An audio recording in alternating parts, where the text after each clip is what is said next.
No way. Bharat England এই Anderson Tendulkar test সিরিজের চতুর্থ টেস্টের পঞ্চম দিনটাও এরকম এক্সাইটমেন্ট নিয়ে শুরু হবার কথা ছিল না, হবার কোনো কারণও ছিল না। থাকবে এটা কিভাবে? ইংল্যান্ড তাদের প্রথম ইনিংসে 311 রানের লিড নিয়েছে যখন এরপর ভারত দ্বিতীয় ইনিংসে ব্যাটিংয়ে নেমে তাদের প্রথম ওভারেই 2টা উইকেট হারালো, তখন তো চতুর্থ দিনেই না খেলা শেষ হয়ে যায়, এরকম একটা পরিস্থিতি তৈরি হয়েছিল। ভারতের সেইখান থেকে একটা অসাধারণ কামব্যাক হলো শুভমান গিল এবং KL রাহুলের ব্যাটে, এই দুইজনের অবিচ্ছিন্ন পার্টনারশিপে। ফলে ওল্ড ট্রাফোর্ড টেস্টের 5th ডেটা ভারত শুরু করছে 2 উইকেটে 174 রানে। এখনো তারা 137 রানে পিছিয়ে আছে বটে। এই ম্যাচটা ভারত আর জিততে পারবে না, এটা আমরা বলতে পারি। তবে ম্যাচ ড্র করার এভরি পসিবিলিটিস রয়েছে দিনের প্রথম ভাগে, স্পেশালি যখন ওই বৃষ্টির পূর্বাভাস রয়েছে সেইটাকে মাথায় রেখে। কিন্তু ইংল্যান্ড নিশ্চিতভাবেই পুশ করবে জয়ের জন্য, তাহলে তো এই সিরিজ জয়টাও তাদের আসলে নিশ্চিত হয়ে যায়। 5th ডে আমাদের জন্য কোন এক্সাইটমেন্ট নিয়ে অপেক্ষা করছে সেটা আমরা 5th ডের আলোচনাতে করবো, বা খেলাটা দেখি সেটা আমরা বুঝতে পারবো। কিন্তু 4th ডেটাও কিন্তু টেস্ট ক্রিকেটের, অপূর্ব টেস্ট ক্রিকেটের আরো একটা অনবদ্য বিজ্ঞাপন হয়েই থাকলো। দেখুন, খেলাটা এই 5th ডেতে এই অবস্থাটাতে যাবে এটা ভাবা যায় না। আমি বলছিলাম পরিস্থিতিটা বললাম। দেখেন, এই টেস্ট সিরিজের প্রথম 3টা টেস্টের হিসাব দেখেন, প্রত্যেকটা ম্যাচেই কিন্তু লাস্ট ডেটা খুব এক্সাইটমেন্ট নিয়ে শুরু হয়েছিল। প্রথম টেস্টে যেমন ইংল্যান্ডের 371 রানের টার্গেটে তারা বিনা উইকেটে 21 রান নিয়ে 5th ডের খেলা শুরু করেছে। লাস্ট ডেতে তাদের আরো 350 রান প্রয়োজন, ইন্ডিয়ার 10 উইকেট প্রয়োজন, আর ম্যাচটা তো ড্র হতেই পারে। ওই টেস্ট হচ্ছে গিয়ে ইংল্যান্ড জিতে গিয়েছে। আবার সেকেন্ড টেস্টে লাস্ট ডেতে ইংল্যান্ডের যখন 608 রানের টার্গেট, তারা 72 রানে 3 উইকেট নিয়ে 5th ডের খেলা শুরু করেছিল, আরো 536 রান প্রয়োজন। এটা তো আর হওয়া সম্ভব না। কিন্তু ইংল্যান্ডের ব্যাটিং অ্যাপ্রোচটা কি হয়, তারা কি আসলে ড্রর জন্য খেলে কিনা, এইটা আসলে দেখা ছিল। ভারত ওই টেস্ট জিতে গেছে। আবার থার্ড টেস্টটাতে ভারতের সামনে 193 রানের টার্গেট ছিল ফোর্থ ইনিংসে ইনফ্যাক্ট, এবং 5th ডের খেলাটা তারা যখন শুরু করেছে তখন তাদের স্কোর হচ্ছে গিয়ে 4 উইকেটে 58, আরো 135 রান প্রয়োজন ছিল ভারতের।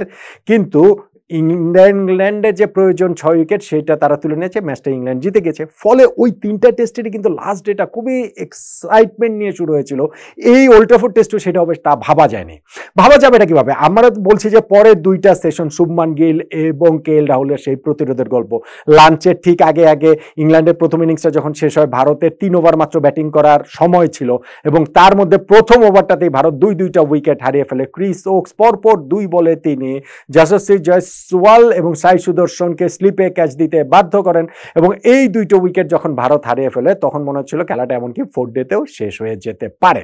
সেইখান থেকে পরের 2টা সেশনে আর একটা উইকেটও ভারত হারায়নি। অবিচ্ছিন্ন পার্টনারশিপ KL রাহুল ও শুভমান গিলের এই সিরিজের শুরুটা অসাধারণভাবে প্রথম 2টা টেস্ট হয়েছিল। থার্ড টেস্টটাতে তিনি রান পাননি, 4th টেস্টেরও প্রথম ইনিংসে রান পাননি সেভাবে, কিন্তু এই ইনিংসে তিনি আবার ফিরেছেন। KL রাহুল 87 রানে অপরাজিত, সিরিজে তার 500-র উপরে রান হয়ে গেল।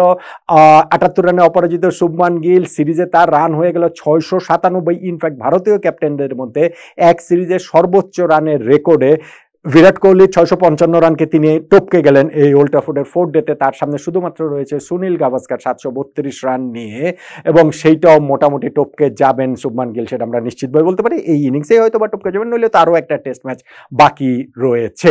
সো 5th ডেটা এখনো আমাদের জন্য অনেক এক্সাইটমেন্ট নিয়ে অপেক্ষা করছে, সেটা ঠিক আছে। কিন্তু এই দুইজনের প্রতিরোধের যে গল্প পরের 2টা সেশনে, সেইখানটাতে ইংল্যান্ডের একটু চান্স যে তারা পায়নি তা না। যেমন ধরেন শুভমান গিল যখন 46 রানে ছিলেন তখন তার একটা tough chance Liam Dawson miss করেছেন। আবার 36 রানে থাকা KL রাহুলের ওই যে ডসনের বলটাতে ইনসাইডে যে লেগ স্ট্যাম্পের একটু বাইরে দিয়ে চলে গেছে, কিন্তু এর বাইরে মোটামুটি আনট্রাবল ছিলেন, এবং সারপ্রাইজিংলি উইকেটটাও মনে হচ্ছে যে একটুখানি ভালো হয়ে গেছে। ফলে ইন্ডিয়া ওই আশাটা করতেই পারে যে অন্ততপক্ষে এই টেস্ট ম্যাচটা তারা হারবে না। এই টেস্ট ইন্ডিয়ার পক্ষে জেতাটা আসলে নেক্সট টু ইম্পসিবল, সবকিছু মিলে এখনো 137 রানে পিছিয়ে আছে। কিন্তু ধরেন এই অবস্থা থেকে তারা যদি না হারে তাহলেই সেটা জয়ের মতো একটা পরিস্থিতি ইন্ডিয়ান ক্যাম্পে নিশ্চিতভাবেই তৈরি করবে।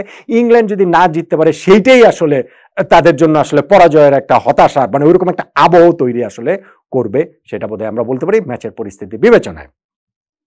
দিনের খেলার শুরুর অংশটা আবার বেন স্টোকসের। বেন স্টোকস যিনি ৭৭ রানে নট আউট ছিলেন, ইংল্যান্ডের স্কোরটা যে ছিল 7 উইকেটে 544, সেইখান থেকে স্টোকস হচ্ছে গিয়ে সেঞ্চুরি করেছেন, 141 রানে একটা ইনিংস খেলেছেন এবং ইংল্যান্ডও শেষ 3 উইকেটে তারা আরও 125 রান অ্যাড করেছে, 669 রান করে ইংল্যান্ড অল আউট হয়েছে। তাদের হচ্ছে গিয়ে টেস্ট ক্রিকেটের হিস্ট্রিতে ইংল্যান্ডের এটা মনে হয় 5 নাম্বার না 6 নাম্বার, মানে ওই যে হায়েস্ট রানের তালিকায় দলীয় সেইখানটাতে তাদের এখানটাতে রয়েছে। ওল্ড ট্রাফোর্ডের ইতিহাসে সর্বোচ্চ রান ইনফ্যাক্ট এই 669। আর বেন স্টোকস তো অসাধারণ, এই টেস্টে তিনি 5 উইকেট পেয়েছেন ইনিংসে, এখন আবার সেঞ্চুরি করে ফেললেন, দুর্দান্ত একটা অর্জন এক টেস্টের বিবেচনায়। আর যদি ক্যারিয়ার বিবেচনা করে বলেন তাহলে হচ্ছে গিয়ে বেন স্টোকসের 7,000 রান প্লাস 200 টেস্ট উইকেট, এই ডাবল, এই অন্যরকম একটা ডাবল টেস্ট উইকেটে এতদিন ছিল শুধুমাত্র দুইজনের, দুই কিংবদন্তির, স্যার গ্যারি সোবার্স এবং জ্যাক ক্যালিস, তাদের সঙ্গে এখন যোগ হলেন বেন স্টোকস। 141 রানের একটা অপূর্ব ইনিংস তিনি খেলেছেন, তার মধ্যে 9th উইকেটে ব্রায়ান কার্টসের সঙ্গে তার ওই 95 রানের জুটি, শেষ পর্যন্ত যে জাতাজার বলে একটা বিগ শট খেলতে গিয়ে তিনি ক্যাচ দিয়ে বাউন্ডারি লাইনে আউট হয়েছেন 141 রানে। কার্টসও 50 একটু আগে তিনি হচ্ছে গিয়ে 50 জাস্ট একটু আগেই থেমেছেন। ফলে ইংল্যান্ড 669 রানে যখন থেমে গেছে, তারা 311 রানের লিড ভারতের প্রথম ইনিংস থেকে, তাদের এটা মনে করার যথেষ্ট কারণ ছিল যে ম্যাচ জয়ের জন্য আমরা যথেষ্টই করে ফেলেছি, স্পেশালি যখন তারা বোলিংয়ের ফার্স্ট ওভারে ভারতের 2টা উইকেট তুলে নেয়।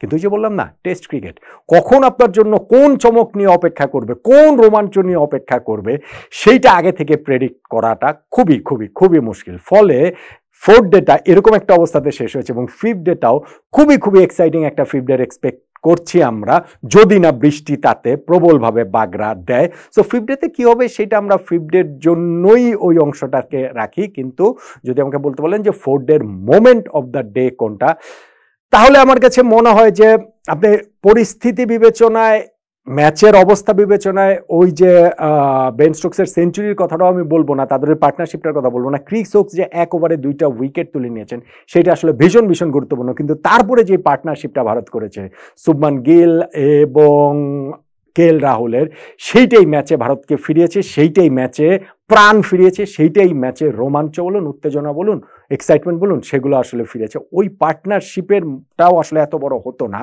যদি 46 রানে লিয়াম ডসন ওই টাফ চান্সটা, শুভমান গিলের ব্যাট থেকে আসা ওই ক্যাচটা ধরতে পারতেন, সেইটা যে তিনি পারেন নাই। আমার কাছে ম্যাচ পরিস্থিতি বিবেচনায় রেখে ওইটাকেই তাই মোমেন্ট অফ দ্য ডে বলে মনে হচ্ছে। আপনি কি একমত হচ্ছেন বলুন তো? এবং আপনার কি মনে হয় এই টেস্ট বৃষ্টি যদি বাগড়া না দেয় তাহলে ভারত কি এই টেস্ট ম্যাচটা বাঁচাতে পারবে? জিততে তো বোধহয় পারবে না, ড্র কি অন্তত করতে পারবে?